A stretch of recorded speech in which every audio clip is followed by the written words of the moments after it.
Hello and welcome to Locked In FPL. We're here for the Gameweek 10 episode. I'm joined by a very special guest today, one of my first ever ITKs, team leaker, renowned FPL account, FPL Buna, aka Charles Watts, aka City Extra, aka Anfield Express, aka Spawn Cop, and aka anyone else who has team news. Anyway, jokes aside, I'm really glad to have Buna here with me today. Today, he's arrived as his alter ego, Charles Watts, as you can see on camera there. I'm hoping he's not put his voice through a robotic machine so that we can't recognize who he is in real life. But yeah, I'm excited to have you here, man. And I had to put Darwin on the photo, but we'll talk about that a bit later. For anyone who's new, just quickly before I bring Buna in, we're going to go through kind of Buna's history, how he got into FPL, his play style, how he got into leaking and fake team news as well, if you want to discuss some of that. And then we'll really go into Game Week 10 and look at our main dilemmas before we ourselves get locked in. Please put your questions in the chat. We will timestamp the Q&A at the end and answer all your questions in case you can't be here for the full show. But yeah, without further ado, welcome to the channel, Buna. Welcome, or should I say Charles Watts? Good evening. Yes, FPL Charles Watts to you, Nima, but absolute pleasure to be here. Thanks for inviting me onto your channel. I'm looking forward to telling everyone a little bit about me and giving you all some FPL tips. I love it. So no one ever. Yeah, it's nice to see you back. I saw obviously there was a couple of things were going on. Like I saw you created a new account and there was a few people who were very upset saying like good riddance that you lost your previous account. Turns out that shadow ban is gone because I see you're now back and active again on the big boy account. We're back and we're on FPL Juice on Saturday in the studio for the deadline stream, so I'll have to plan something for that one.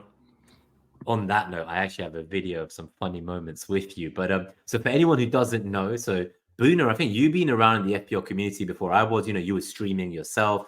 I remember a lot of the stuff back in the day, even the Discord stuff, I think I remember. And, you've been here in this community on X or Twitter, as it was called, before me.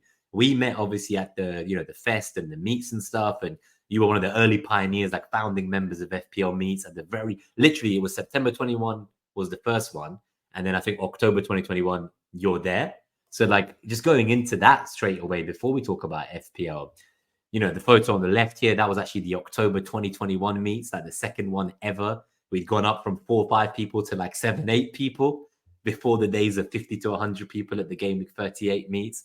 On the right-hand side, that was, I think, February 2022.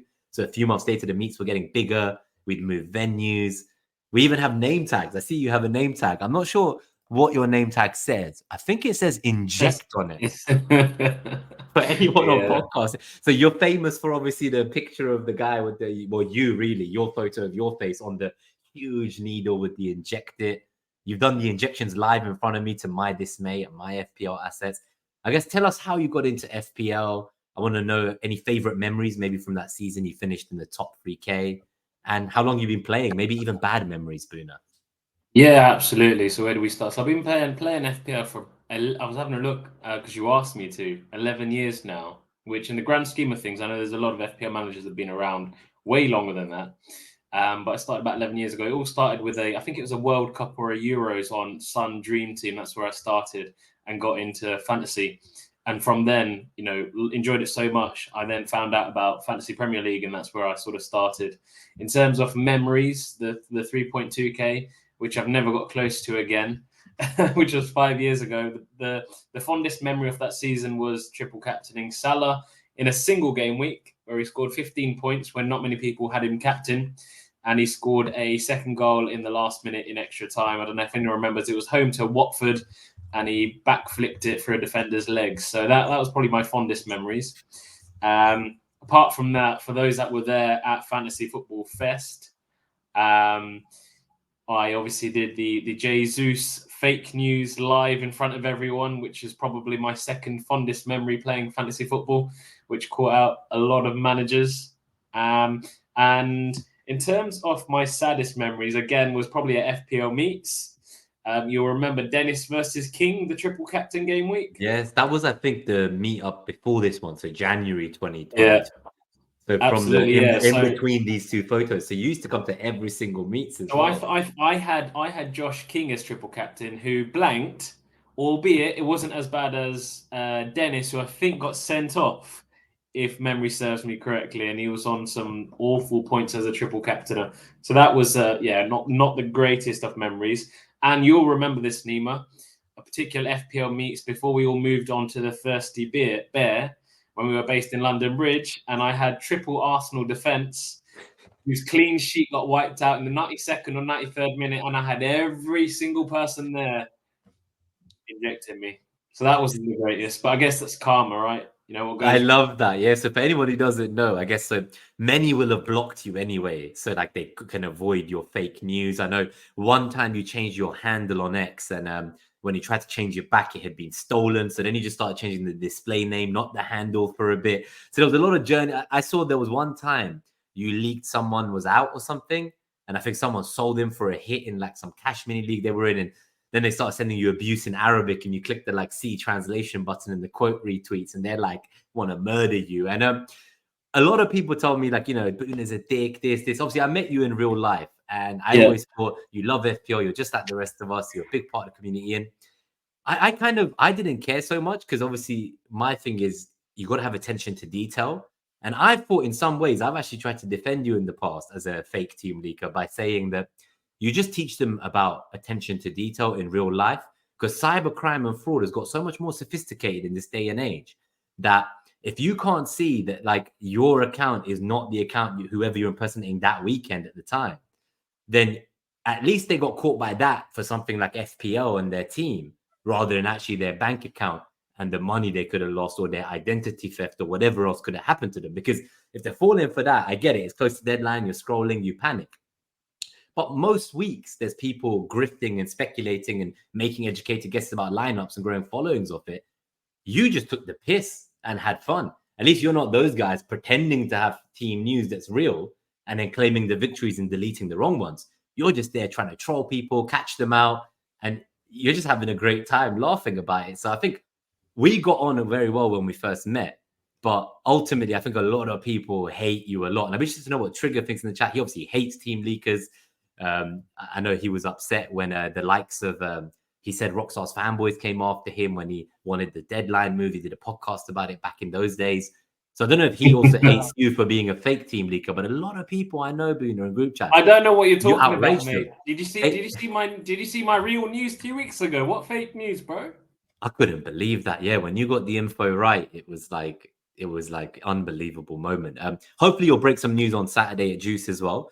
But separate to that, I just want to say at the Fest one, I remember that vividly because it was game week 1. Jesus had just arrived at Arsenal, and you said he scored and started running up and down the aisle during the quiz, I think it was, and celebrating. And I was sat somewhere and I heard this and I was like, yes, I've got Jesus in my game week 1 team. He banged. And then I realized afterwards that he got no points. And that was one of the most disappointing, because the tangent I went off on about your whole Twitter ego is all the people who blocked you. I bet half of them were at that Fest and they thought, yes, I can avoid fake team news. I blocked Bhuna. I got his injections out of my life. And then bang, you came and tried to inject them in person with a fake. Yeah, I was like, what, are you going to block me in person as well? The best so that was hilarious. The keyboard warriors that you find on Twitter, who sometimes, I understand the frustration, especially if I've given some fake news that has, really effed your team up. Sorry for the language. But if it has, the funny thing is, when you see these people in person, they're like little mouses. They won't say anything to you. I think that's the thing, right? I always like to I think you do a great job. So Trigger says doing a great job spreading false leaks will teach people for trying to gain an unfair advantage. I love that. Oh, that is so funny. So yeah, so inject it. And I guess just to wrap up, and we'll go into more about your FPL stuff. So really that day you then got injected back, I remember it vividly. Because obviously you're a Tottenham fan, for anyone who doesn't know. I'm an Arsenal fan. I remember we took a photo before a North London derby at me. So, we have our rivalry, and you were on the way saying how you wanted like Arsenal to get battered, and like you were on a wild card and you were like, fuck them. I don't have any of their defenders. Screw them. Within that message, and when you arrived at FPL Meets after the deadline that morning for the 12:30 kickoff, you'd gone from having no Arsenal defenders to triple Arsenal defense.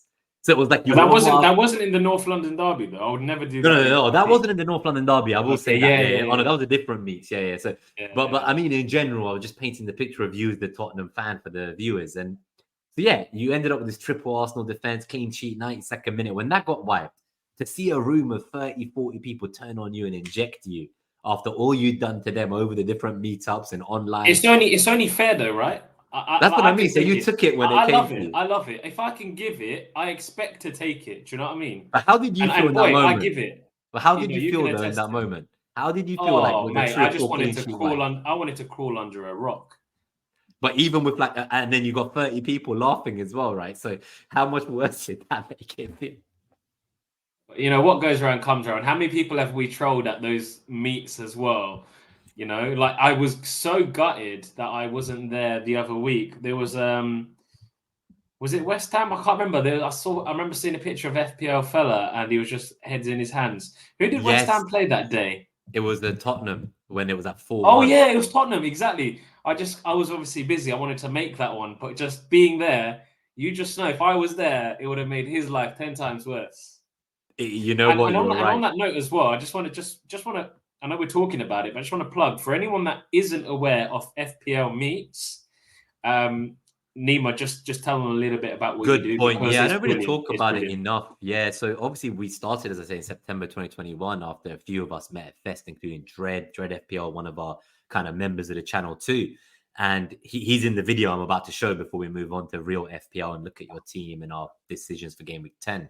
But so, you know, at these first meetups, it was just a handful of us. And then people started tweeting saying, oh, what's this exclusive VIP meetup? Like, how come it's not publicly talked about? Why can't I come? I'm like, bro, like anyone can come. It's a pub. I forgot about all of that. I forgot. Yeah, do you remember there was drama at the beginning? I remember those conversations. Then when the photos got bigger and it was bigger groups at the meetups, the next thing you notice is like, then there'll be all other kinds of weird comments as it kind of spilled from FPL Twitter to then do you remember like, these nerds?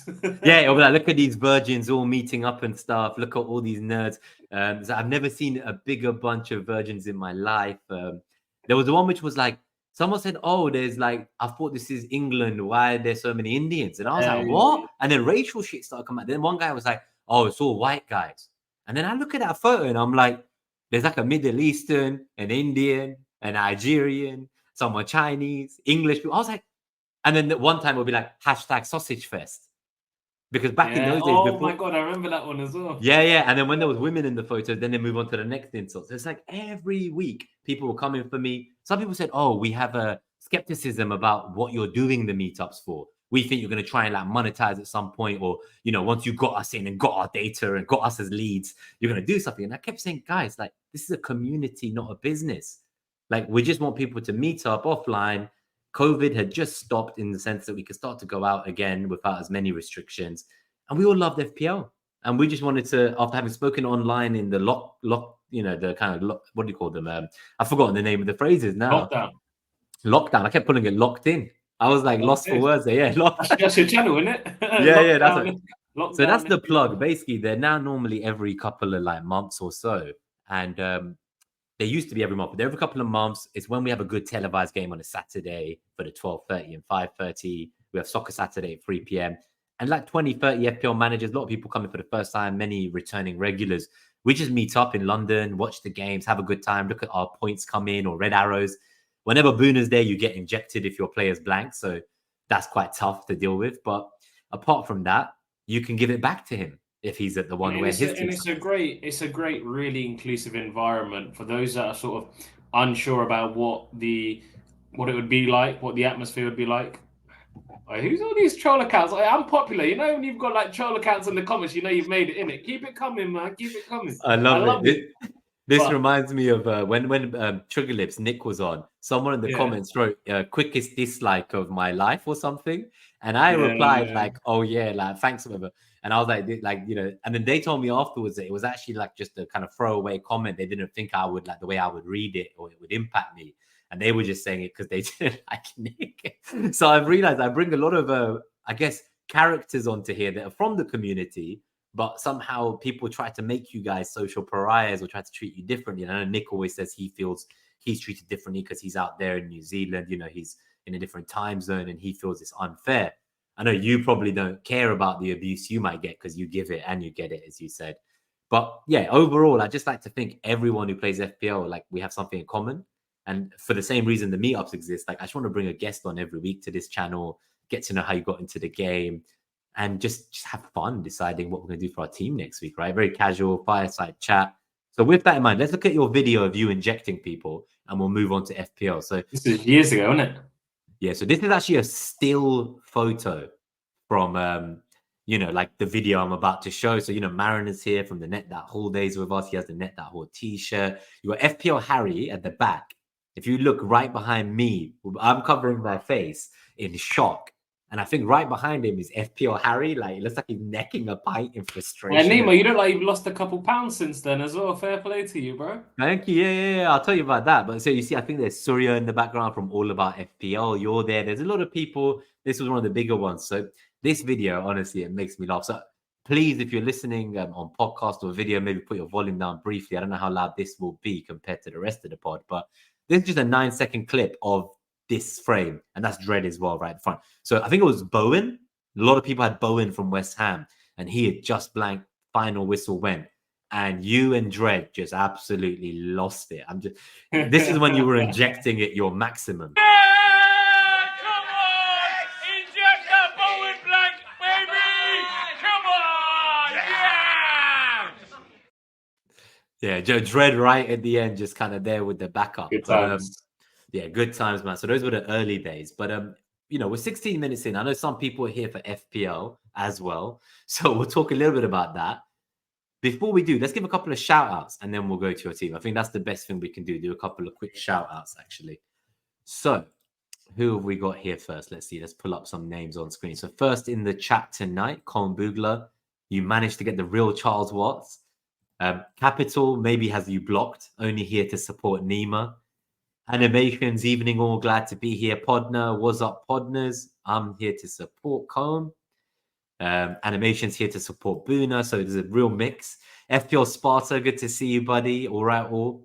There were some bets about when we go live. It looks like Sparta was right, 5-10. BW Splitter, howdy all. One Life Soccer TV, good to see you, my friend. Been a while. Evening all. Why is this so late? I'll tell you why. Because of Nima taking a work call at 5:10. That's why, guys. Guy told me to be in the lobby for 4:45, and I'm there 5:10. And you're there, like in the background. I saw you start uploading photos of Charles Watts, change your name. You were like, "What do I do with this extra time I have?" So I heard that Charles Watts was having some tech problems. Buffy, Ahmed, Beamer did it again. Bhuna not coming. Fake. So you've made it. You're here for real. Made it, man. Honestly. Okay, Zali. I thought his name was Charles T something. Is he in Iceland? Looks like a seller in Svalbard. I don't know if I pronounced that correctly. Gary Horwood. Wow, Bhuna. That's a voice I've not heard for a long time. Gary, long time. Harbour Boy. Yeah, exactly. Harbour Boy himself. Firetog as well. Bhuna reporting live from the Antarctica. There's a lot of comments about your jacket you're wearing for anyone in podcast who's wondering what I had to wear something that made people, put some comments in the chat. So there we go, guys. It worked. It's worked. It's definitely worked. Gary Swan, greetings, chaps. I'm late on parade. So Gary Swan is FPL Chess, if you remember him. Trigger Talks FPL Morning All. He said, is Bhuna recording from a Siberian prison cell? So there's definitely almost a lot of comments. Correct. That is almost correct. Fair play. What a guess. What a guess. SK with the triple injection. Getty FPL, good evening all. Anyone else that we've missed? Just a couple shout outs. Zerif HD, Bhuna, Abu Dhabi to the rescue. Ash FPL Juice, big man like Bhuna. Couple more shout outs and then we'll keep going to FPL. Gusiero, ladies, gents, New Zealanders, evening. We've got Kieran with the Bhuna logo. Who the hell is this clown on with Nima? We then have who is this mug on with Nima from FPL Bhuna. There's a lot of different accounts in the chat. Do you remember this? Anyone ever having an argument over cheering for a return against someone's keeper? So if someone's goalkeeper blanked in like a meets and then you started celebrating like crazy, did anyone get upset? Well, that's normal. That's every week. That's every time we do it. Yeah, there's always someone's goalkeeper's clean sheet getting wiped. So that's pretty standard stuff. And yeah, as Podner actually rightfully says, the meetups are all over the world now. And it's glad to see people just meeting up and doing their thing with friends they've made online and making lifelong friendships along the way. Absolutely. Nima, I know you sort of brought me on to talk about my experiences and stuff, and then we're going to talk about FPL as well. But can I just ask you a quick question? Of course, What's your fondest memories of Meets and FPL more generally? Just to sort of flip it on its head, I'd love to know your views. I like that. So my thoughts, my fondest memories is definitely Antonio. I think I always say this with the 4 goals against Norwich when I brought him in and captained him. So like, I always remember that. It's just it was my best season that year as well. So it's kind of like that was close to the final game weeks. It was one of the big pushes at the end that got me to my best finish. So it was very exciting times. But FPL Meets wise, there's a few. But I think what I really like is when before it got as big, because when it was smaller, you could move venues. And I'm someone who loves going to multiple venues. As FPL Discomfort says, Nima loves the park at Meets, so the new park that we have by the riverside. Previously, he does. And previously there was the alleyway behind St. Christopher's in London Bridge. So there's always a spot outdoors. And I loved having it where people could come throughout the day.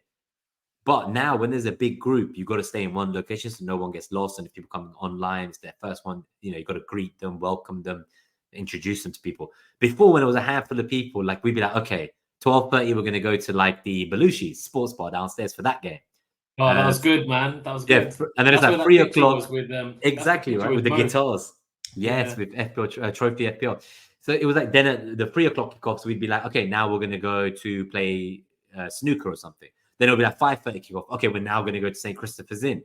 The next one, it's like, oh, now we're going to go karaoke. What's the cap for St. Christopher's Inn, by the way? Because that was always my favorite venue, like I've told you. Is there any opportunity to make a trip just for old time's sake back to St. Christopher's Inn? Because that's the OG place. I think if anyone's viewing, we were saying we should try and make some more informal meetups where just now that people have met over the years from the meetups, just start to like drop like dates or times when they're going to go watch certain games. Because even if it's just 5 or 6 people, it'll still be good jokes. So much fun, right? So we're saying either the first or second weekend of September. I think it's like something like the 7th and 14th, something like that. Those 2 Saturdays, one of them, I think there's going to be a vote and some people will try to go somewhere nice. Are you looking at next year? No, I'm talking about this year, December. Yeah, December. Yeah. So I threw you there with the November. But yeah, as Harry said, St. Christopher's Inn was definitely, I think it was the intimacy of it all, whether it was downstairs or upstairs. Do you remember that? Do you remember that video of Harry going like this that I took? The Dennis and King, yeah. I think it was the Dennis King week, wasn't it? It was. There was a few. All I remember was that. And then I had Praz FPL next to me and we were just dancing up and down because we owned King. So you had King and we all had Dennis, yeah. So that video, I need to get my hand on that and show it next week to everyone. But another couple of comments real quick. So Ash says, if you haven't been caught out by a Buna team leak, do you even FPL, bro? That's why I love that one. And this one from Joseph Robinson, which is related to what we're saying about the meets and bringing everyone together. They say one of the best things about FPL is that there's no skin color and we're all on a level playing field. So yeah, I think this is one more comment. Nahal as well. Why is Charles Watts so beautiful? Getty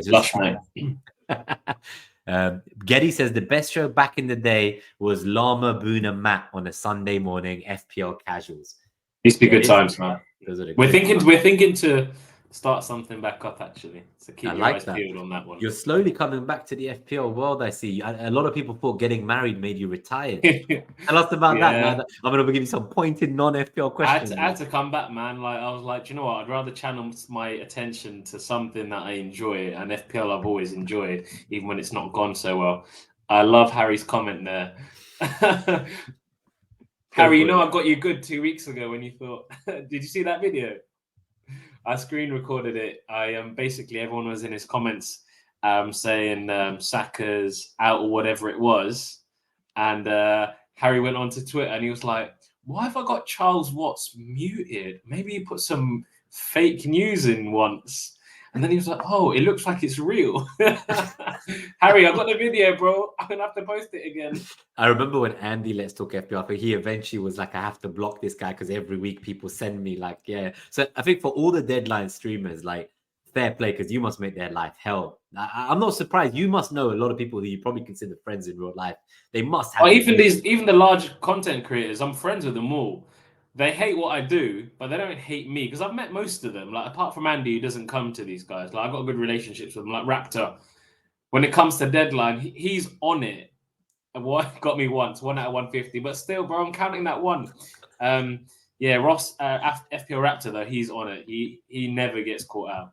I've noticed. But that one 2 weeks ago was one of my favorites in a long time. Mark Southern's got it bad. I don't know if you saw all the videos these content creators done. Oh, he actually made Mark got it bad. He put it into the WhatsApp group. Az sent it to about 5 WhatsApp groups, and it just rippled. Even who got the assist, Tom retweeted the tweet, and I know he hated me. He might have been doing it for a troll. Oh no, maybe he didn't want to troll. I don't know. I can't imagine he'd be looking to troll. Yeah. I'm going to try and keep it minimal, though, because otherwise there's going to be expectation or people will be looking. So sometimes I feel like by not doing anything, I'm getting people better because they're out. Their eyes are peeled, you know? They're always looking for you. Friday night, no? I love this. Brilliant. Brilliant. But big up to FPL Harry, man. You're smashing it, bro. Keep doing what you're doing, honestly. Yeah, obviously congrats as well, right? And remember Harry from when we first doing the St. Christopher meets. 3 years ago. He had his account then to what he is now. He's absolutely killed it. Back then he was still FPL Tips, right? With the Z. Yeah. Oh shit, I forgot. Yeah. Right. It was FPL Tips with the Z before the FPL Harry. And obviously Fair Play's gone on to great stuff. What's some of my favorite content out there. And more importantly, right, he just has incredible finishes. I think we can all say my God, I don't know how he does it, man, honestly. That's maybe my biggest fondest memory was that mini league we had, the London Meets one. I think Jack was in there as well, Jack FPL and FPL Jack. And me, him, and Harry were going for it on the last day. So being there together in Gameweek 38 with people you're in a mini league with, I kind of advise everyone in this chat, like if you can, if you've got a friends mini league or work mini league, wherever you are in the world, on the last day of the season, try to see those 10 games that kick off at once with people in the mini league, especially if there's still like positions to fight for that game week in the last week. Because there is nothing more entertaining than being together and just seeing 10 games unfold at once and you're competing against each other. Couldn't agree more, honestly. And literally, it's especially the days where we start at 12 and we finish all the way at the end of the 5:30 kickoff. So it's like a good 8 hours of eating and drinking. It's brilliant. Before we do move on to fantasy then, Nima, when is there a date for the next meets? When can people sort of join along in the future? So I think let's definitely say 7th or 14th. But I think the problem with the 14th might be there's no lunchtime kickoff. So there's no 12:30, which kind of kills it a bit. The 7th, that could work. But again, I just need to check what the 12:30, 5:30 games are. So anyone, 7th of December, if you're watching this now, and we're thinking, let's just do an unofficial one where we just say, look, we're going to this pub at this time. Let's do that. But in terms of the next big one, I think we'll wait for the January or February TV fixtures because always the one before Christmas, like some people have already gone home. They've got other events, right? Nima, the 7th has a lunchtime. Yeah, it does, right? But who are the games? Is it Everton versus Liverpool? Merseyside derby, okay. And then 3 o'clock, Villa, Southampton, Brentford, Newcastle, Palace City, which there's going to be loads of interest. And then Man U versus Forest. Especially if United really pick up things, there's going to be a lot of interest in that game as well, potentially. We might see some Man United fans come out with their Man United jerseys on. I'm in Juice, actually, on that date as well. Oh. So I'll probably go there and then straight over to Meets if you do it. So yeah, keep everyone. Deadline. Yeah. I like that. Day. We're going to make it happen, Bhuna. We're going to make it happen. All right. Let's talk about your team. I'll put it back up on screen. We said shout out to everyone. A quick shout out as well to Claire FPL, who got in a little bit late, and Tiggy Taylor. Thanks for tuning in as well. Yeah, let's go to your team. This was a game week 9. You got double City defense for the podcast viewers. You got Gabriel Saka, Havertz. You got Haaland, Watkins, Rogers, Robinson, Dibbling. I was going to say Nico Williams. Bloody hell. Tiggy said Nico Williams in the chat, and I'm like, it reminded me of Spain in the Euros fantasy I played with his red shirt. It really threw me there for a second. I've got the better version. Yeah, you got the Welsh wonder. So, what are your thoughts? I've obviously put Darwin on the thumbnail. I think you're in the 6-digit ranks. I'm in the 7-digit ranks. So you're doing better than me. What are your thoughts? What are your transfer moves? How many transfers do you have this week? Are you going to use any? So I guess we'll start there. We'll talk about maybe a bit about play style. And what it's like, and then we'll come in to talk about what my transfer thoughts are. But just to start there, so regarding, you asked me how many transfers do I have. I mean, if you know me and you followed me on Twitter, you'll know I never have more than one free transfer in a week. Even I these am the days. guy. So nothing's changed. I'm the hit taker. Nothing's changed. So this season so far, 9 game weeks in, I'm on 6 hits. Now, don't get me wrong. The vast majority of them haven't paid off, but that's the way I play the game. I like a bit of aggression, and I like to play the game my own way. So all things considered, and one of those hits was taking out Palmer for his 25-pointer, might I just add. So that was painful, but all things considered, being 471k at the moment, despite playing the way I like and enjoy the game, I'm quite happy with. So going on to your question there, yeah, just the one free transfer this week. Transfer thoughts for the game week ahead. I am currently thinking about Saka and Havertz out for Salah and Raul Jimenez, but it would be for a -4. However, it is very, very 50-50, only because, and I was in a Spaces chat with Sharik and a few others last night asking this question, and the thinking was, if you bring in Salah for a hit, you can do it, but you've got to really captain him. And if you were to ask me who I'd captain this game week, if I made the transfers, whether it would definitely be Salah, I couldn't say that would be the case. I'm still leaning Haaland. So that's the only thing putting me off those transfers. At the moment, I'm still leaning towards Haaland captain and potentially rolling for only the second time this season. So that's my thoughts at the moment. Jimenez versus Wissa is quite a close question for me, but I can't afford at the moment to go Wissa in the 2 transfers that I'm thinking about. So that's why I'm saying Raul Jimenez. One more hit, man. One more hit. Just sell Watkins, make it -8. You don't need to ask me twice, Nima. You know what it's like, bro. Like, I take hits for fun. You take it seriously, yeah. I've already done the week that I sold Palmer, where he got 25 points, was actually part of a week where this is a fun thing, right? I done a -12, part of which was selling Palmer for his 25-pointer, and I got a green arrow that week.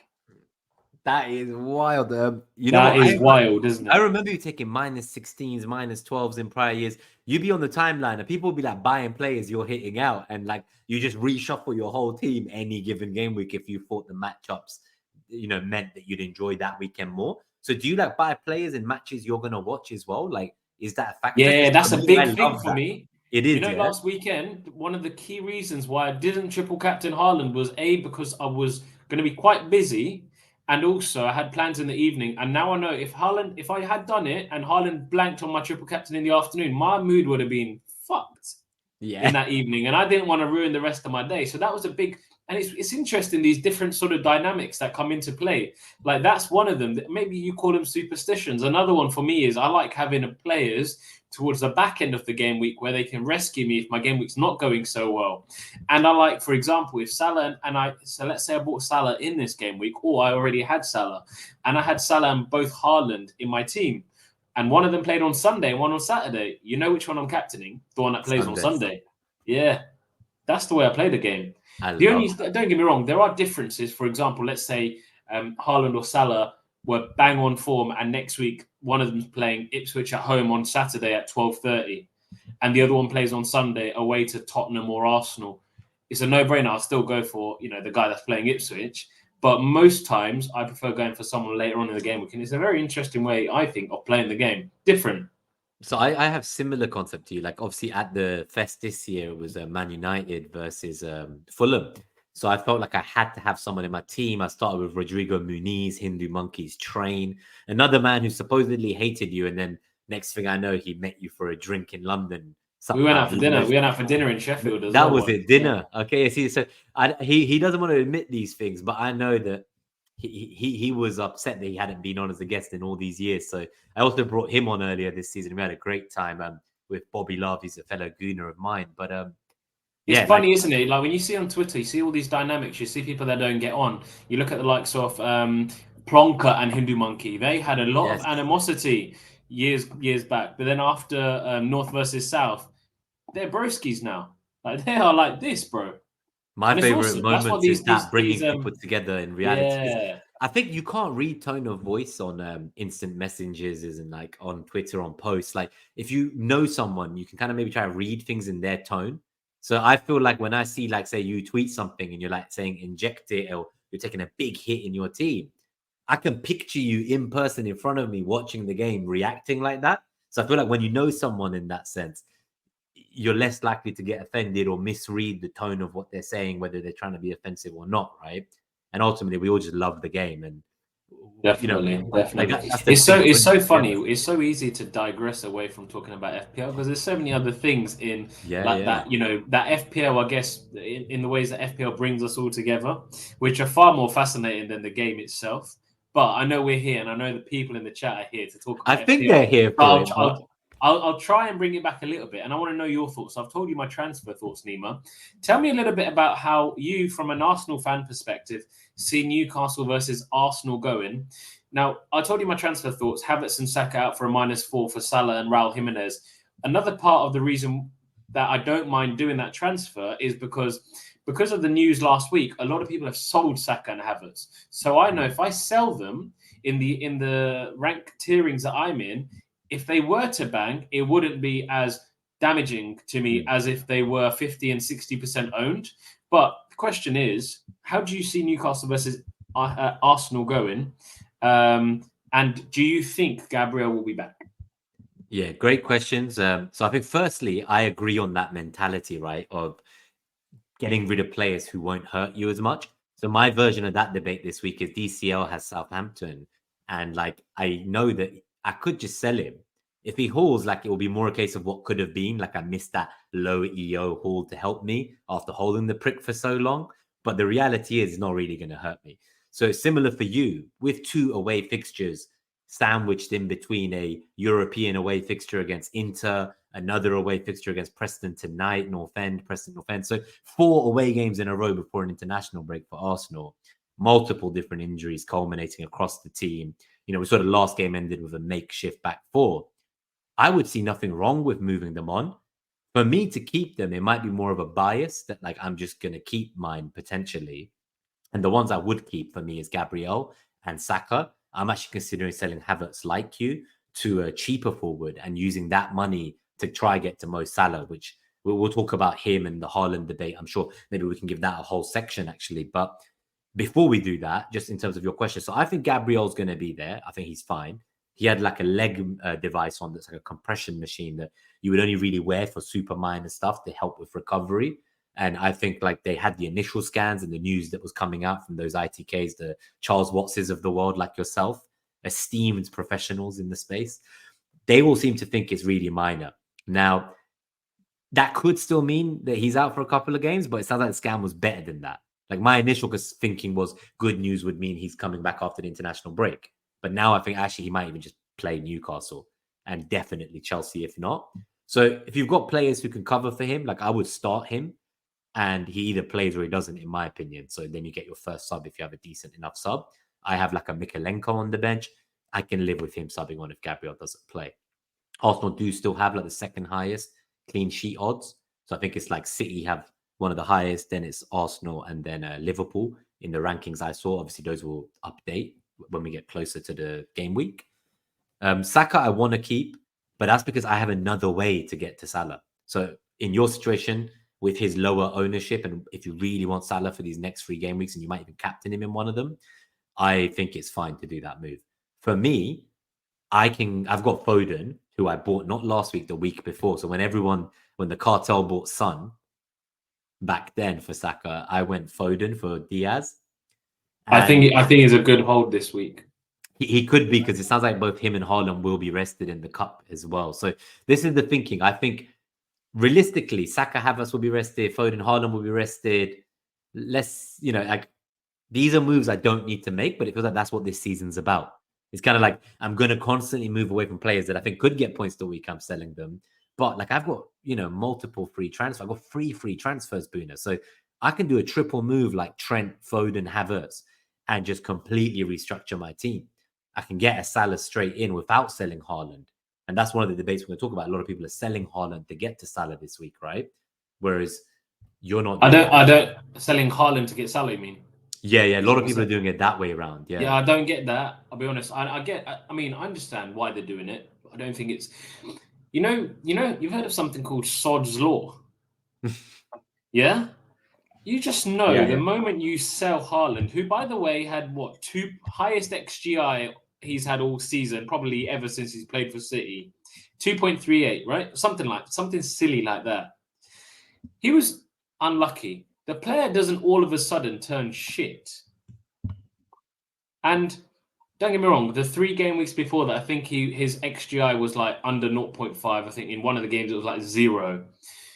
But like to register an XGI of 2.38, for me, that's showing all the right signs. Now, I think the people that are most burnt by him are those that triple captained him. I think they're the ones that are most. They're the ones that are most frustrated and probably either getting rid of him or have already got rid of him. But I think there's a lot of value in holding him personally. But it's an interesting one. And it's something that I think everyone in the chat is probably also dwelling on and thinking over. Where do you stand on it? So, and can I just take it a step back just to get a direct answer for you on my team? So you said you like my transfers. You think there's merit in them. Yeah. But I did mention to you that I potentially still wouldn't captain Salah and it would be for a -4. Would you still do that? That's the difference. So for a -4 and not captaining, I wouldn't. I would just basically say to myself, you know what? Saka might match Salah this week and fuck it, I'm not taking the hit. That's the way I would do it. But even Havertz, I would expect both of them to maybe combine. Like I think Arsenal will be well rested. Let's see the lineup shortly. It will come out probably while we're live on stream at some point. And I think it's going to be a lot of players rested for Arsenal. And realistically, like I expect things to get much better very soon. So if not this week specifically, Odegaard has been back training on the grass for weeks. I expect he's. I thought he had a setback. Didn't he have a setback or something? No, that was also another leak. Oh, that was me. That was me. My bad. Yeah, that was you. There's a lot of leaks out there. What about Salah versus Brighton? Dunk out for 3-4 weeks. Yeah, so that's a worry for non-Salah owners, though.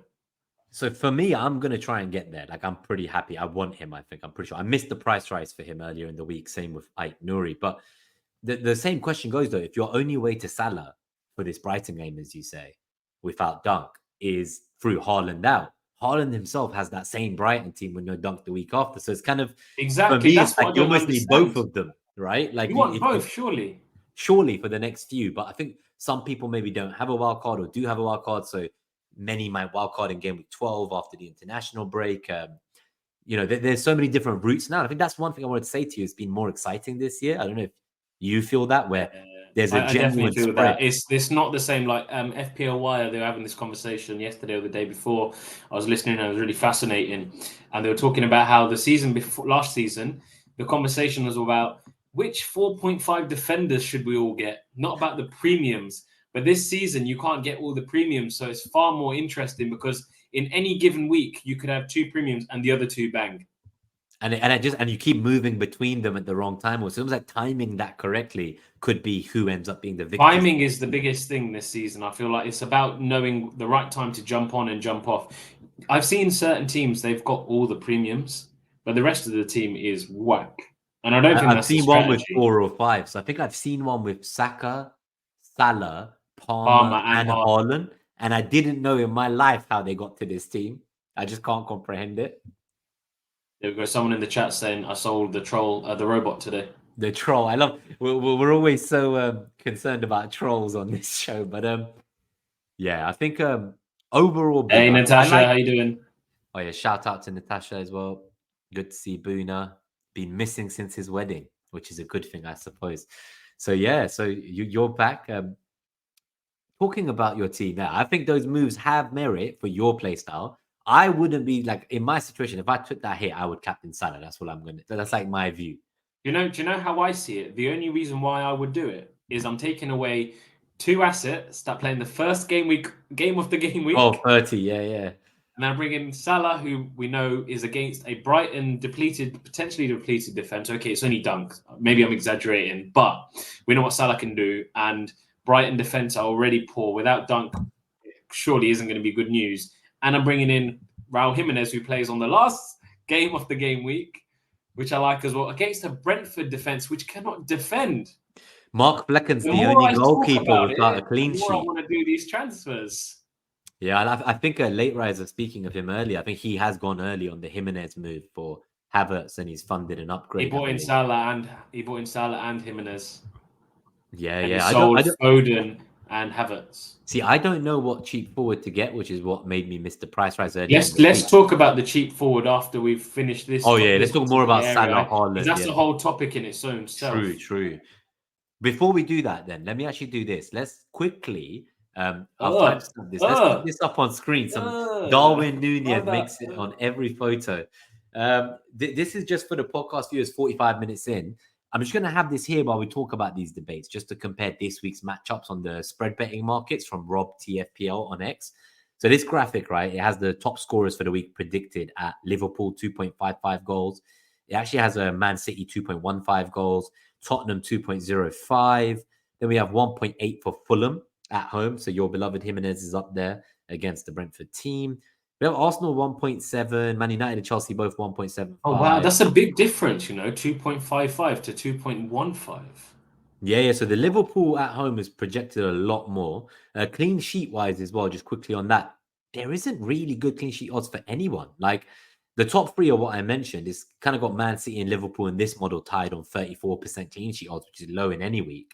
Arsenal on 31%, and then Forest on 29%. And then it's kind of just, and I don't know. Fulham, to be honest, I've got 2 City who are the joint highest.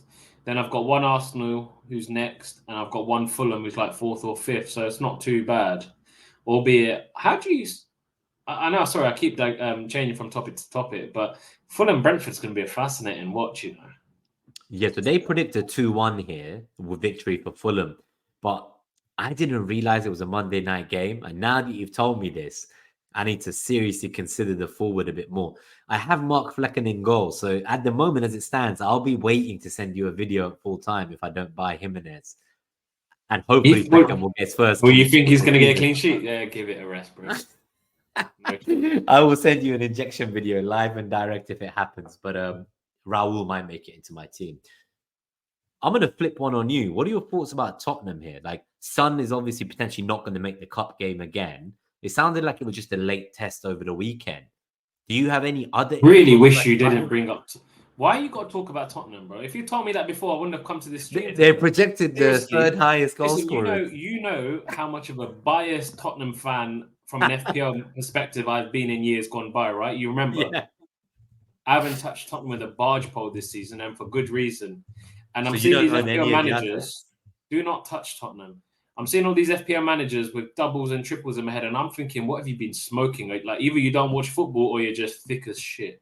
Like seriously. The defenders, I understand because like genuinely, I don't, man. Do you watch? No, Tottenham? I mean I understand not buying them. Bro. I mean I understand not owning the. No, I think the same for all of it, man. Literally, they're shit.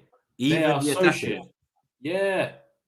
They've been getting a lot of like shots or like underlying attack creation numbers. The only person I would consider, and if Son is back in the reckoning against Villa and he looks remotely okay and goes off not injured, then Ipswich at home is a great fixture. Okay, and there'll be a lot of players going towards him for next game week 11. I think it's Ipswich at home, isn't it?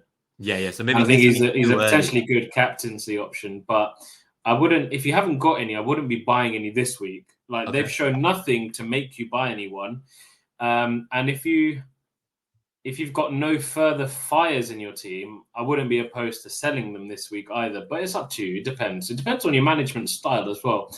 A lot of people now with five free transfers are trying to hold transfers for as long as possible. I envy them because I just can't do it. I love that because I'm on a 3, which is the most I've got to so far this season. But even that's been quite a novel thing because we could never do it in seasons of the past. You've obviously still maintained your style of play with the 1 free transfer and hits.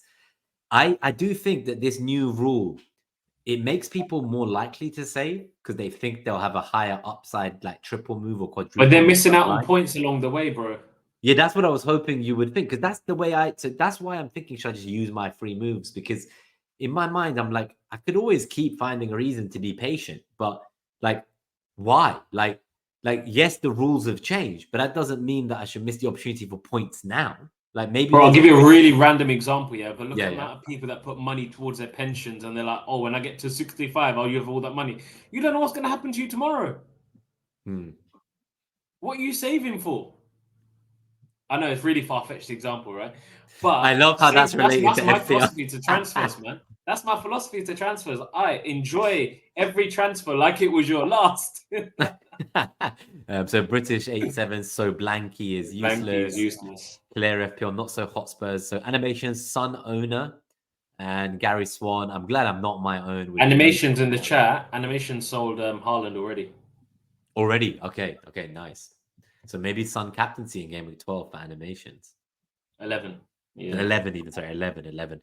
So yeah, so just any other, so Buffy as well says rolling 5 hurts team value. Yeah, I think it significantly does.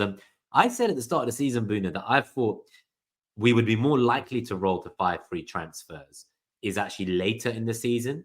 So like where you might actually do it towards the tail end of the season when there is less volatile price changes because there's more like dead teams and less engaged managers.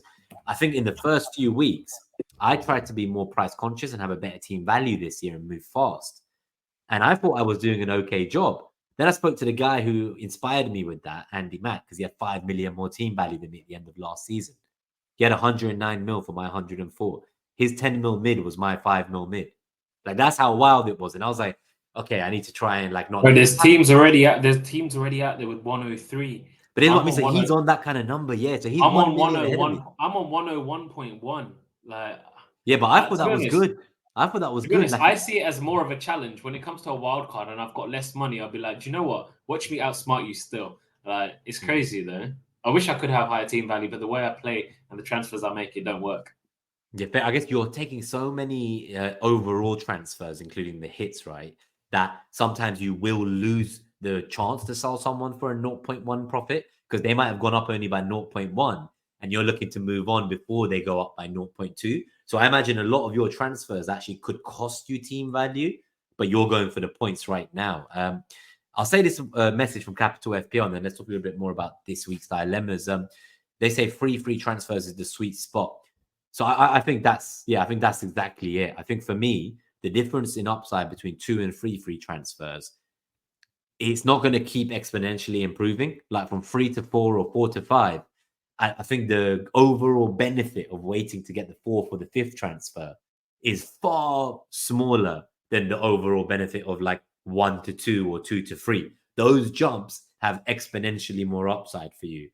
But once you're making 2 moves or 3 moves or 4 moves at once, it just gets less and less and less valuable, I think, saving. So I don't think it's that great an idea at the beginning, especially now, these first few months, to be getting to 4 or 5 transfers. Some people have already done it. Maybe they wanted to be the first person in the world to hit 5 free transfers, so they didn't do any moves. But it's not the way I play either. It's a bit boring, right? Like you kind of just leave your team and it's almost like a zombie team. Yeah, literally. Like, what's the point, man? Cool. Can we just maybe let's take a minute silence for all the Haaland triple captainers. I think that's due, right? You know, RIP to your triple captainships. I woke up the morning after and I looked at my team and I was like, God is great, man. I still got my triple captainship. Do you know what? I even have one person in the elite FPL community. His name's One Life Soccer TV. He played his free hit chip. Oh, so Simon as well, Analytic FPL. He played his free hit chip too. Yeah, and he outscored his team by 5 points. Yeah, brilliant free hit chip. I think. Yeah, I hope he likes you well enough to take the joke. But yeah, overall, I did use triple captain. I will confess to that. So. Oh, you did? Yeah. You didn't even know. That's the funniest part. Oh, brilliant! 1 second. Go on, do carry on. Let me find something. I will. I'm gonna just do a couple of thank yous actually to our members while you do that, and then we'll talk more about FPL. But I'll try and get this shout out into the viewers now, just real quick. I've actually timestamped the part. Can I just play something? Yeah, play. You played your triple captainship. Yeah, let's hear what you've got. Oh, it's not coming through the mic. It's not coming through, man. Oh, boo! That flopped. Well, it's a dog laughing anyway. Oh man, I'm gonna have to see that afterwards. But yeah, it was definitely when it was 5 minutes in and the first goal went in, it was kind of like, okay, like, you know, at the time I was like, okay, so at least it's not a blank, because I've had a blank triple captain in double game week even. So I was like, okay, fuck it. And then this one, I was like, okay, this is maybe a good one. And I would have taken a brace minimum. I think a lot of people were like, why would you not just wait for a double? And again, like not knowing what the mystery chip was bugging me. because I was like, what if I want to use that in a double? And then we're saying there's only 2 big doubles, 1 major. Yeah, but you could have still used your triple captain in a. There's still so many other There's other favourable single game weeks. There will be other single game weeks. You're right. I think I got too carried away. I think part of it was a bad game week prior. For me, the biggest thing was Haaland not being, De Bruyne not being there, bro. Yeah, now, but he wasn't there against Ipswich, right? He only assisted Haaland once in the time he was there. But in the 4 games De Bruyne was there was the period where Haaland scored 17, 17, 13. And even if he's not directly assisting him, he's putting balls through the channels to players who are assisting him. The team. And that was a big thing for me. Having said that, 2.38 XG without De Bruyne there, it's just bad luck if you triple captained him. And I think, but I think it's bad luck. But I don't see it so badly. I guess what I'm saying, because for me, at least, it wasn't a blank. Like there was an even worse outcome than the one that happened. Because I've had blanks, like people have triple captain Mane, Leroy Sané, Sadio Mane. Remember them like, ones? There's been some bad ones, so it's like things can always go wrong. So in my mind, I'm like, okay, look, like that's done. The disappointment's out the way, as you say. Now I can just really focus on the second half of the season chip strategy. Because for me, I just want to give another like a big shout out to a guy in Elite FPL Discord. His name's Season Over. He goes by the name of Shaq. He's like 20k or 30k he was anywhere in the world, and he said Haaland was going to score 5 goals. He's Australian, so you can imagine the bravado that comes with it. He put a comment in Hangout text at 4 minutes 57 saying only took 4 minutes 57. Lol. That is now my picture on Elite FPL's Discord, because 4 minutes 57 is when his season fucking finished. Have some of that, you prick. Oh man, I've missed these injections, like live ones as well. They're so much better than the tweet version. 100%. You've also been a social justice warrior. I remember every time someone was a bit of a prick online, you just like kind of have no two qualms about it. You just quote retweet them and tell them to fuck off. Oh yeah, I haven't done that in a while. I used to love doing that. Yeah. Like whenever there was like abusive people or trolls or the people who were making hate comments, as we said on certain posts, you would just go for them. Like most people block them or mute them. And like, I don't want to deal with this person. It's like I just don't want to get stressed over them. I think you don't get stressed. You just like view them as literally subhuman pieces of shit for what they are, for being abusive like that and being a cyberbully. And you're there cleaning up the streets of Gotham at night. Yeah, less often these days. But yeah, I used to do that a little bit. Did you see really random? Did you see Yelena in your outfit yesterday? I know. I just saw the Ali G outfit. I know Ali G in the House is one of Az's favorite movies, top 5 or even top 3.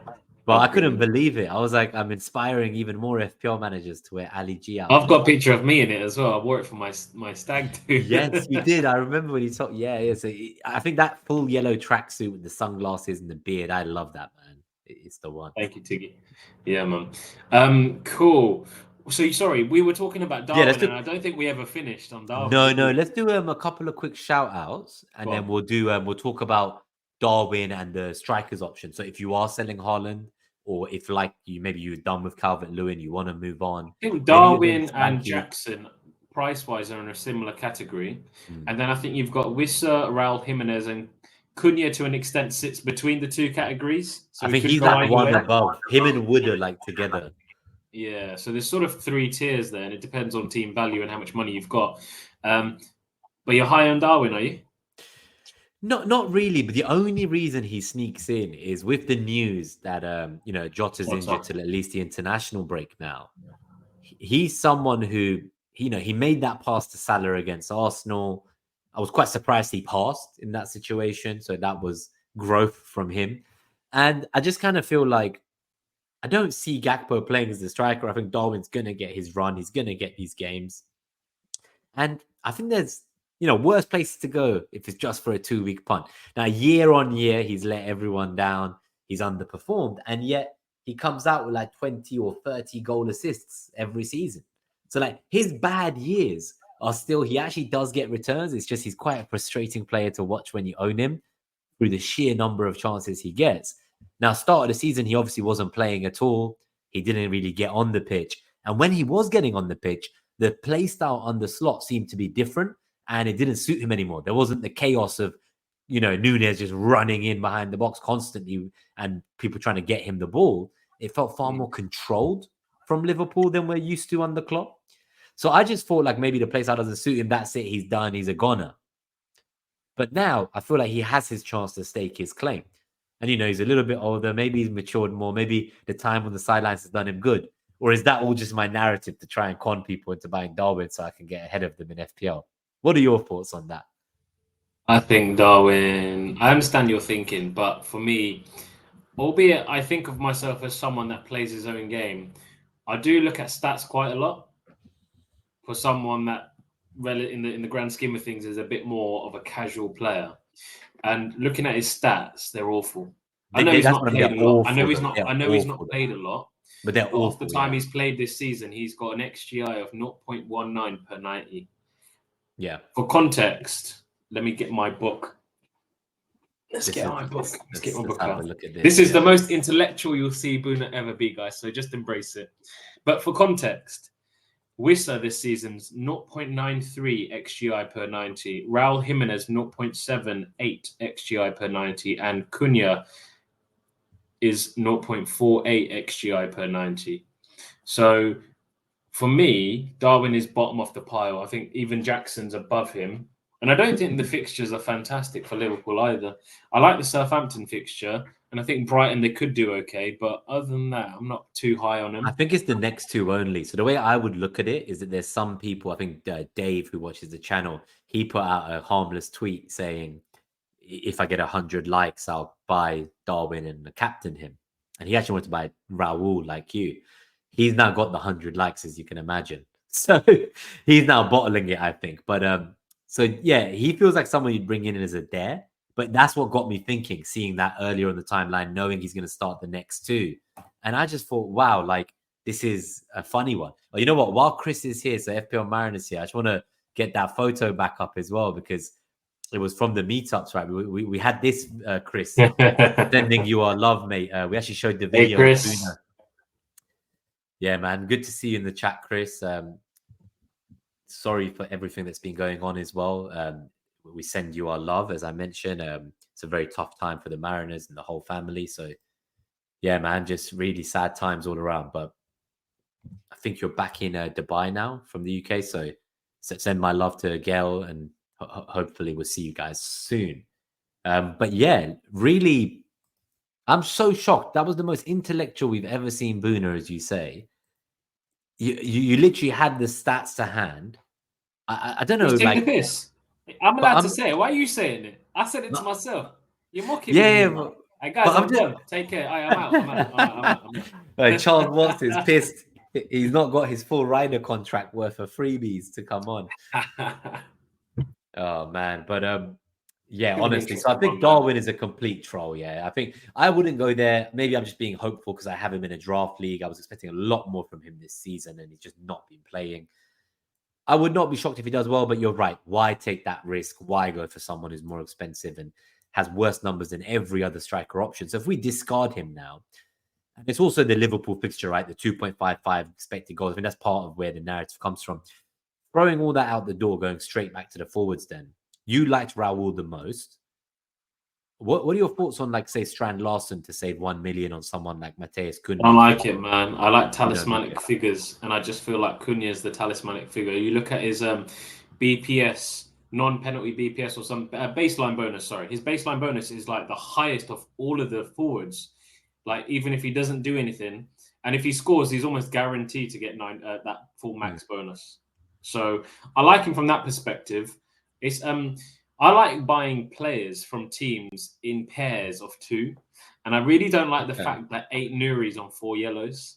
I was going to buy Cunha and 8 Nuri as 2 of my transfer. Yeah, and FPL, Andy Martin did that last week. Fair play to him. What a guy FPL tactician Andy Martin is, by the way. Fucking hell. He's iconic, isn't he? Absolutely he's iconic. I think he really reached peak Twitter when he took the photo next to the sign by the team hotel for Arsenal Bournemouth. That photo, after going around the little kind of sign, which wasn't, for the public to walk past, he kind of snuck in.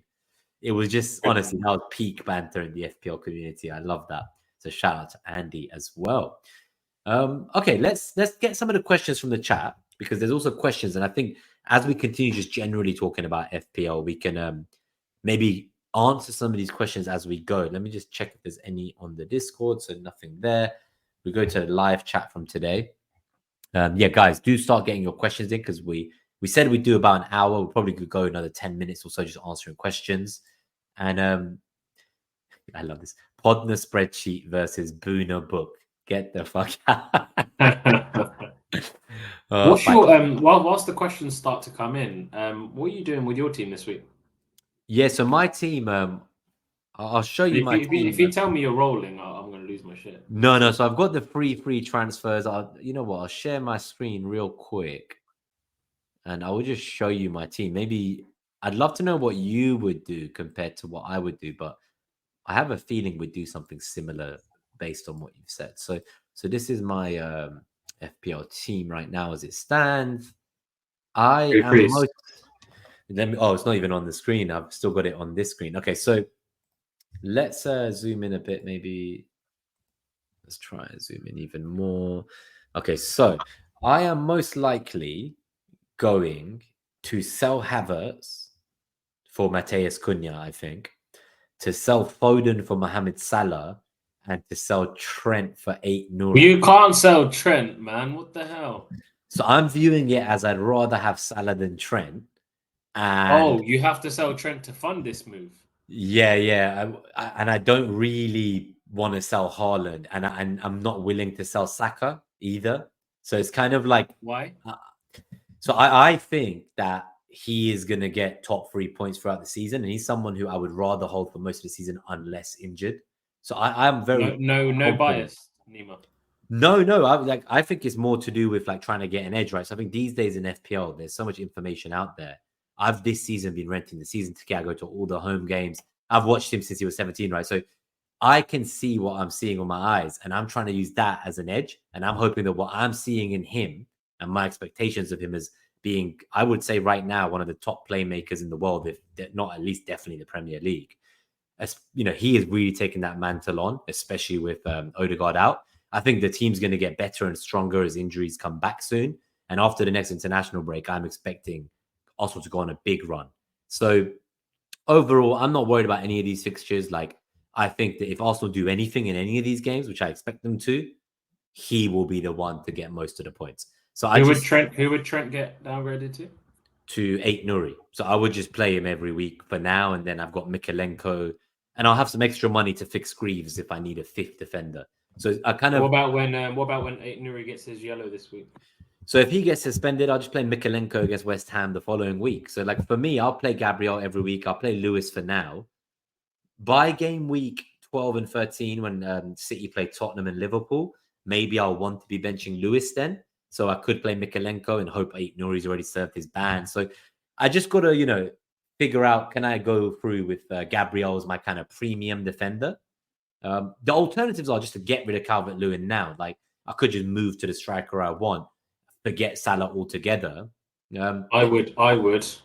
That's what I would do. So you would go for Raul, I suppose. It's a silly question to ask, right? Because you would. I think Raul and Wissa is very close.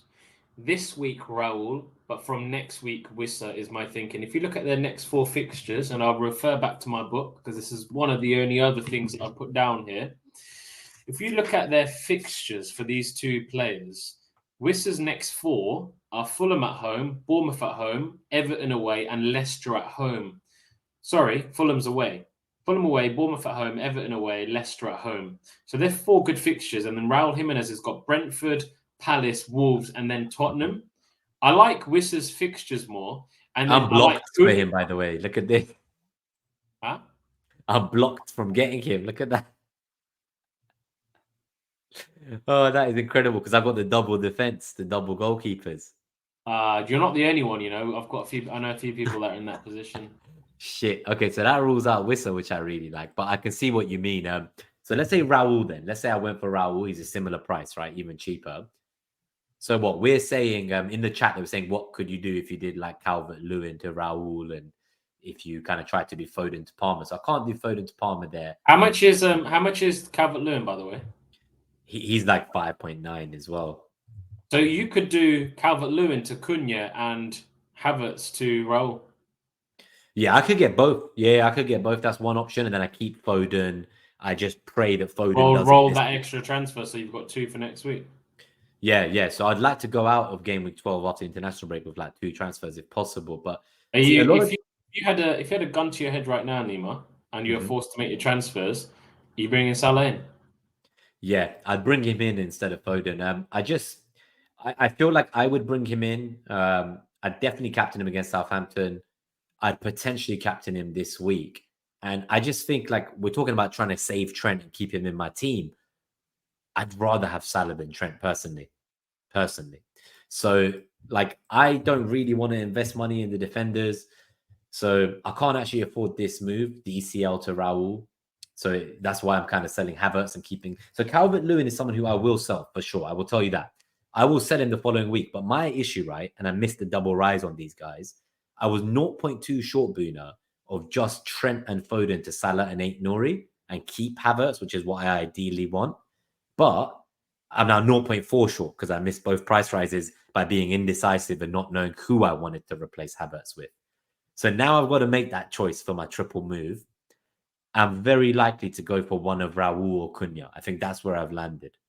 That's probably a gun to head right now. If it was deadline and I was locked in, I would, let's say, do this. I would get Cunha. And then the following week, Buna, I would do Calvert-Lewin to Raul. So that's the way I would play it, I reckon. Or Chris Wood. So it's kind of like get Aït-Nouri, Salah, Cunha now, no hits. Following week, goodbye Calvert-Lewin, regardless of what happens versus Southampton. But I always told myself that I didn't sell this prick Calvert-Lewin 2 games ago because he was playing 2 promoted teams in the next 3. So I can't personally sell him before the 3rd promoted team in that in the freeway match, right? So yeah. I get the reason of selling him. He wouldn't hurt me if he hauled anyway because he's so low owned. But I kind of feel like I'm willing to get rid of Havertz. I'm willing to get rid of Trent. And I don't want Foden long term. Every time I've gone for him, it's been a disaster for me throughout the season. Do you know what? It's a 50-50 gamble on this one, I'll be honest. It is. And because it's not for a hit, I'm pretty comfortable taking that chance. But my difficulty is like, do I go for Cunha this week or next week? Or do I go for Raul this week or next week? Because ultimately, Calvert-Lewin will leave. So if you're in the chat and you're saying get rid of Calvert-Lewin, I'll be getting rid of him. Like he's 100% leaving, but he's not going to help me make a move this week. Like if I want to keep Havertz and sell Calvert-Lewin instead, that's not going to make it easy for me to free up money for Salah and keep Haaland. So Havertz and Trent, they're cash cows, right? They're players that are almost luxury to me. Like again, they're both quite low owned. So people are talking about like, how could you sell Trent? How could you do this? If I go to you say that he's 29% owned and he's the highest owned defender at 29%. Yeah, but I know in the grand scheme it's not that bad. Bro, like if he gets 10 points, I lose 3 points with that ownership. If he gets 20 points, I lose 6 points. If Salah gets 10 points, it costs me 5.5 points. So similar to what you were saying about the threats, like for me, it seems like a no-brainer because he's 31% of my rank bracket. Havertz is 14%. Foden is 7%. The most I'm going to get hurt is by Trent, sure, but I'm making up the 55% that Salah was, plus all his new buyers, plus all his captainers, right? So it's like, do I want to go against a 100% Salah for those 3 fixtures that are coming up for Liverpool and have Trent, or do I want to have Salah instead? So I'm willing to duck Trent and take that hit if he hauls. Around my rank, Salah is 65%. And that's before the transfers in. That's before transfers in. 65%. His EO was 65%, and I imagine there'll be more. Yeah, he's going to be close to 100 EO, isn't he? I have to bring him in. This is what I mean. So for me, it's about that. Now, I guess then the question is, what do you do with... I'm just going to have to get rid of Saka and Havertz. That's what I'm going to have to do. But I think that's fair to do. That's what I mean. So I'm keeping Saka, but I think for a lot of people, he's the best. But I'm still not necessarily captaining him, and I don't really. I'm not that guy where I'll be like, oh, if I brought him in for a -4 and I'm not captained him, like if he scores 15 points and Haaland scores 15 points, am I going to be regretting it that I brought him in and not captained him? Of course not. No, I'll still be happy.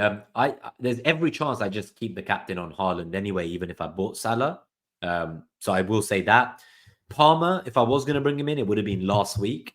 But it was like, if I didn't think Saka was going to start against Liverpool, I might have done Saka to like Son or Saka to Palmer. But I saved so I could have free transfers for this exact situation, Buna. Like my whole thing was, I want to play Saka versus Liverpool. I wanted to play Havertz. And I just thought, let me see what I go on with this Foden situation. Because after I bought him, he didn't even start. And then I got lucky with the assist off the bench in the first game and didn't really do much in the second game. I just kind of, I'd rather have Haaland than Foden, and I'd rather have Salah than Trent. So that's the way my brain's kind of doing my decision making, I guess. You know what? Because it's not for a hit, there's not too, you're mitigating the risk a little bit. Whereas with me, my transfer would be for a hit, so there's a bit more risk. But either way, just go with your gut. That's a big thing. You know, when it comes to, I know it's maybe a bit of a cop-out answer, but when you're unsure if you're in too much or if you're sort of split between two, just go with your gut feeling, is what I say. But I think I'm just done with Trent. Now, part of me thinks, oh, I managed to sit through the tough fixture against Arsenal. Now I should keep him for these next three. He's going to haul. But he's been playing less inverted, more as a traditional defender. He's getting shots from outside the box centrally, but he's not supposedly looking like he's going to get that attacking return. Like the underlying numbers look great. He's on some set pieces, I suppose. But I'm just like, do I really want him over Salah for the next three? Because I'd have to sell Haaland if I'm looking to keep Trent, right? And for the reasons we said, I'm personally not selling Haaland for the next two.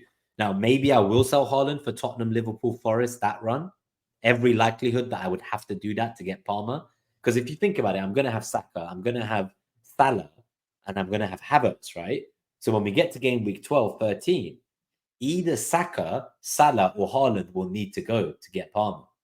I'm selling Haaland in 12 to get Palmer in. Yeah, so that's one option. I might do Haaland downgrade, get Palmer in. Or I might just sell Salah after the next three games to Palmer, or Saka to Palmer. So again, like, I'm more open to the idea that I want to use most of my transfers to move between these expensive But premiums. when you want to bring Palmer in, Salah has Southampton away. You can't do it then. True. So then I'd be waiting. That's what I mean. So that's why I say game week 12 or 13. So I'd rather like wait. But 13, he's got Villa at home, which isn't as favourable. I know, but it's just the fact that like Palmer, I think long term for the season, he will be the right guy. But I was just trying to kind of like hedge against him after the 25 pointer for this run of 3 or 4 games. And he still keeps returning. Ultimately, yeah, I can't sell Salah before Southampton, but I could sell Salah before Man City in 4 games' time and then go straight to Palmer and keep Haaland. Salah's at home against City. Yeah, but again, I'd back Palmer long term there. So it's just all No, but I'm saying if you were to sell one in game week 13 to bring Palmer, I'd still be more inclined, depending on fixtures that follow that fixture, to sell Haaland. Haaland's then got Forest. Mm-hmm. Salah's got Newcastle. Haaland's then got Palace. Salah's got Everton, which is challenging. Okay, there's an argument for maybe it being Salah, actually. So it could, it could be Salah. The alternative is that it could just be it could be Saka. It could be anyone, right? So, but I want to buy myself time. Like I want to give Salah 3 games, give Calvert-Lewin 1 game, and then after the international break, football's going to get exciting again, Bhuna. There's going to be games. And December's going to be crazy. But look, just in the interest of time, I know we said to the chat to post their questions in, so let's do some rapid fire from the chat. Yeah, let's do quick fire. Maybe finish there over the next 5 or 10 minutes. Yeah, let's do. I think maybe even 5 minutes or less. There's only that's cool. Questions. Okay, so we have 1 or 2 here. So first one is Tiggy says Foden to Saka. I have 3 free transfers, 1.6 million in the bank. I have Palmer, Salah, Mbeumo, Garnacho. Wait 1 week. Foden to Saka? Absolutely not. Yeah, I would wait 1 week. I would wait to see the cup games tonight. If Foden gets like a rest, because Pep sounded like he's going to play like a B team, then I'd be pretty comfortable not making that move yet. You already have Salah, you already have Palmer. I think you're in a very good place. I'll just give Foden another chance. If you've got Havertz in your team, maybe I'd look at Havertz going out to one of the other strikers that we've discussed today.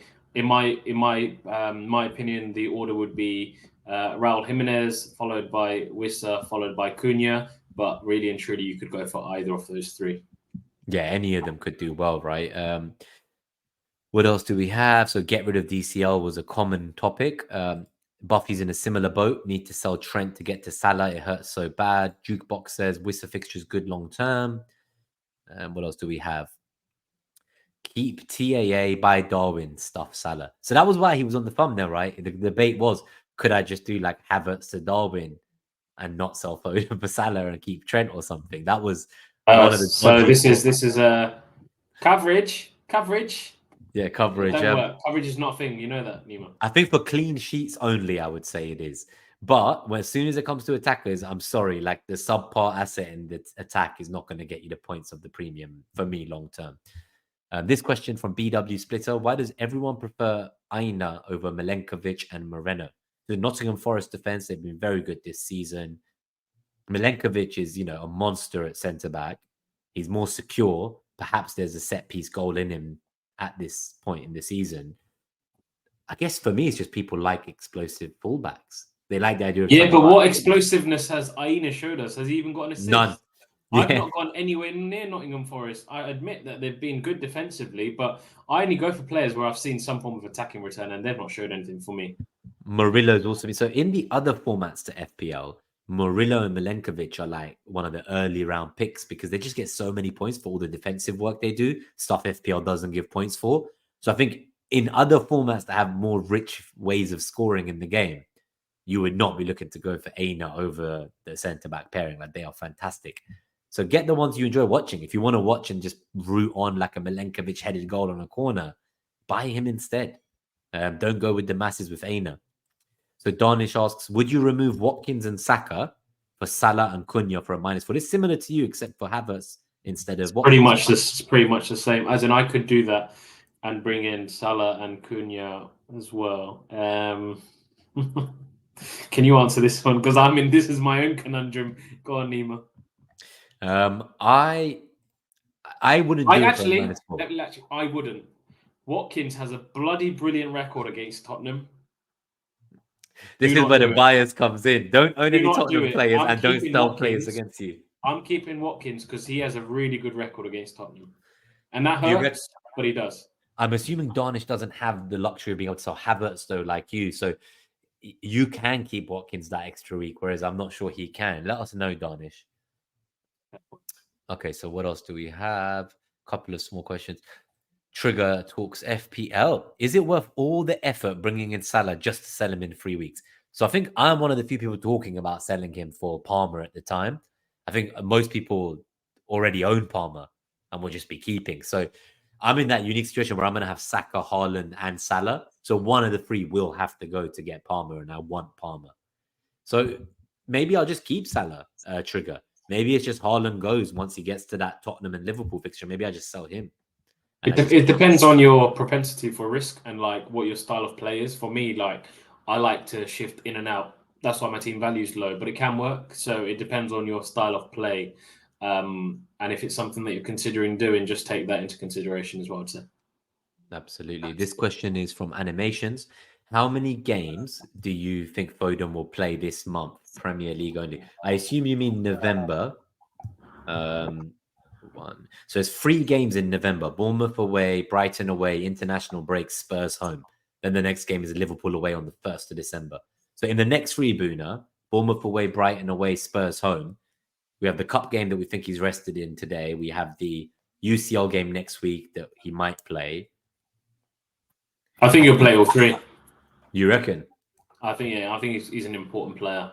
And Pep's slowly bedding him back in. Pep does that. So I think he'll play all 3, especially with the KDB news that he's going to be most likely out till after international break. They need I hadn't seen that. Okay, so that might change. And that's a non-Charles Watts comment. That's a non-Charles. What is that? Spion Cop or the other one of your many other names? No, that's real news from as far as I'm aware. Cool. So Shaz says Watkins and Foden out to Raul and Salah in. -4 hold or make the transfer. It can go either way. I reckon they'll both end up cancelling each other out. In which case, it's probably worth it because then you've got the 2 players that you want. Yeah, if they're the players you want long term, like that's the thing. I feel like Foden could return this game week, but he's got a very good record against Bournemouth, Nima. Yeah, that's why and that's why when you're talking about getting rid of him, I'm a bit like I'm not sure. I just think Saka plays more minutes, is on penalty. Could you bring Salah in any other way? Let me have one last look. I could sell Saka if I was feeling If you bullish. weren't, but you don't want to sell him. So what's your other two strikers? Havertz. Calvert-Lewin and Havertz. So Havertz, I could kill the Havertz spot, and I could play Dibbling against Everton, but his halftime sub doesn't fill me with confidence that Dibbling is going to. But what if you did? What if you did Trent, Havertz, and who's your midfield? What's your other midfielders? So if instead of Cunha, I went for Larson, which I know you didn't like, Strand Larson, because he's 1 million cheaper. Not even. Okay. So I can afford Havertz to like. Raul? Yeah, maybe to Raul and Saka to Salah. Let's see. Yeah, I can afford that with 0.5 in the bank. So I could do Saka and Havertz to Salah and Raul, roll 1 free transfer and bank $500,000 to play Foden. Havertz. Oh, you've got both Saka and Havertz as well? I've got Saka, Havertz, Foden. And this team would keep Trent. I'll show you. So this is if I did just. You can do Saka. Oh my God, I'm here thinking about doing those transfers for a -4. So I can do this and roll, and I can roll a third transfer as well, and keep Trent, and keep Trent, and you're keep biased. If you don't do that, you're biased. You know what? You are right, but I truly think when I look at Bournemouth, Brighton, Tottenham, just going back to the question of will Foden, how many of these games will Foden play, right? From animations.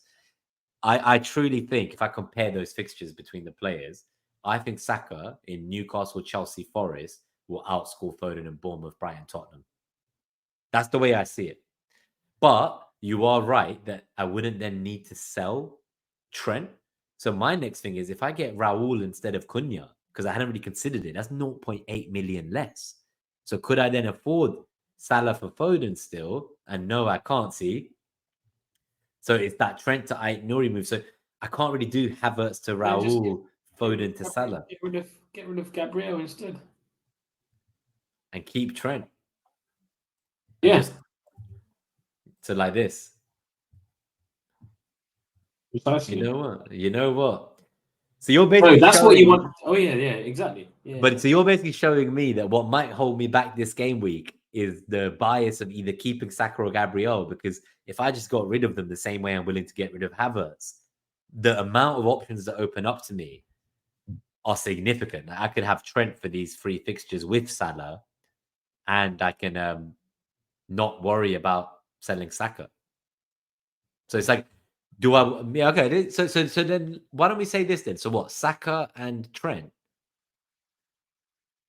Now this sounds crazy. I'm trying to compare what this would have been. So what's the alternative? Oh, sorry. So Gabriel. Is that the options? Gabriel and just refresh it to what the team is. Yeah. What the actual team is. Yeah. So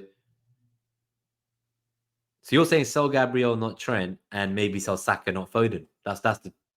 They're both viable options, aren't they? Well, what I'm saying is just reset it back to what the team was for a second. Yeah. Well, like in this mode, the pick team mode. Yeah, exactly. So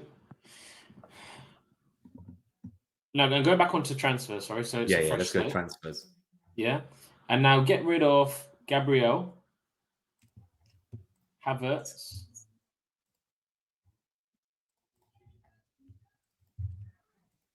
So that leaves 4.7 million in the bank and 1 transfer. Yeah, so it has to be one of those two in the midfield, doesn't it? Yeah. Especially if I'm going to be keeping Trent, right? Whereas my thinking was, if it was Gabriel I kept and Trent that went, I'd have how much money left? I'd have 5. Would you be up for a would you be up? I would take a hit. -4? Yeah. What kind of what juicy -4? Right, so this is what I'm thinking. All right, so scroll down a little bit. All right, so get rid of Gabriel. Oh yeah, let's get rid of. Let me put Trent back in for now. Put Trent back in. Get rid of Gabriel.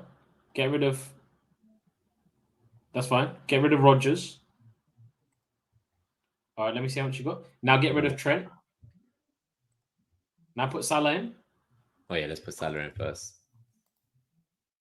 Ooh. All right, so now you've kept Saka, Foden, you've got Salah, and you've got Haaland as well as Raul Jimenez. Defensively, okay, you want someone 4.2 that starts. You're probably. I need someone who plays the Greaves. You're probably looking at You're probably looking at Van den Berg, who you're not going to play.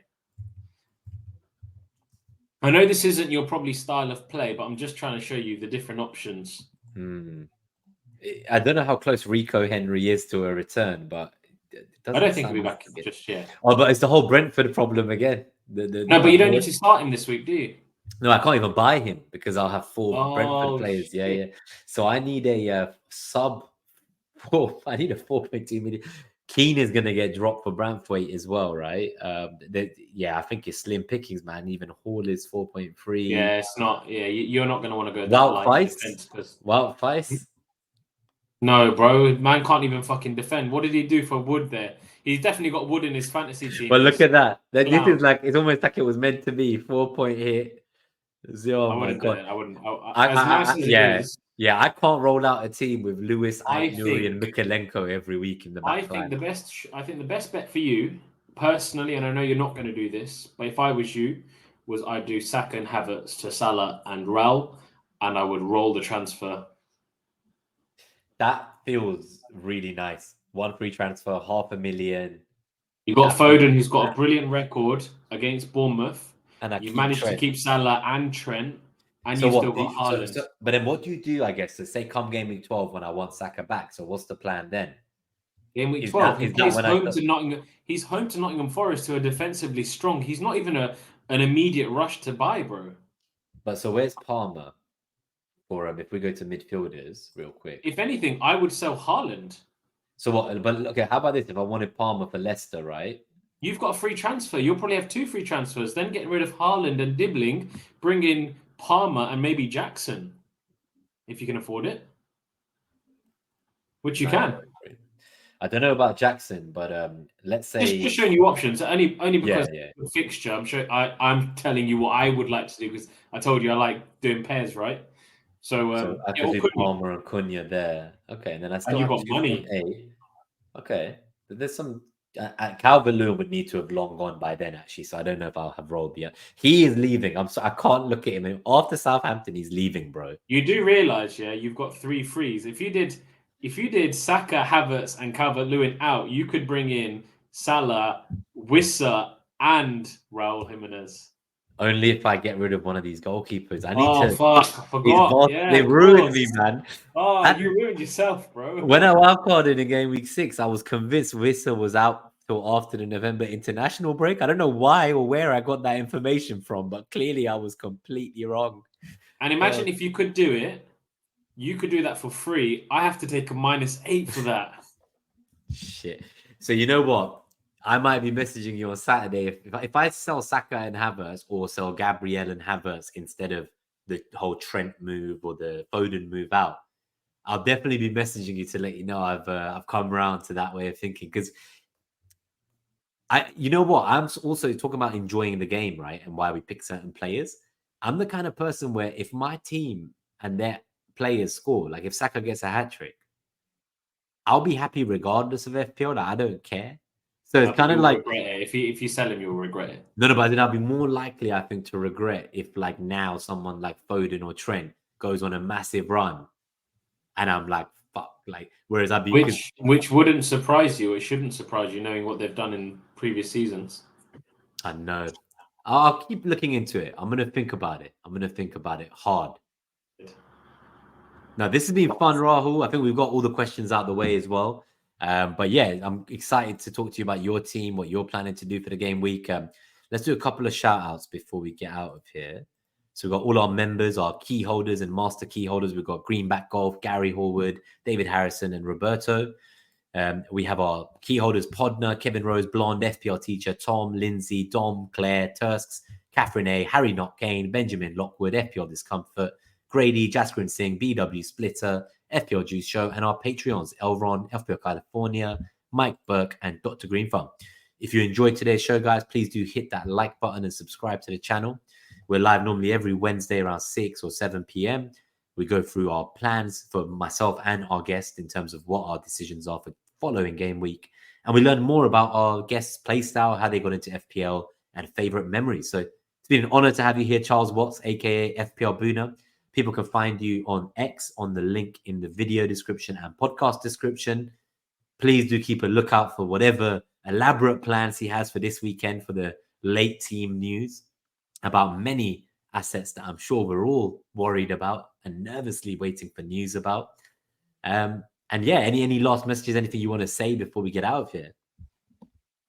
Just focus on attention to detail, guys. If anyone's to blame, it's yourself. And on that note, have a good game week. Thank you, Bhuna. And yeah, guys, it's better you get Bhuna'd than you get cyber fraud for your bank details or identity. So use his fake team news as an opportunity to improve due diligence in other areas of cyber crime. But yeah, it's been a pleasure, Charles Watts. Thank you for joining us tonight. And good luck, everyone. May you get green arrows in game week 10, and we'll see you next week. Peace. Bye.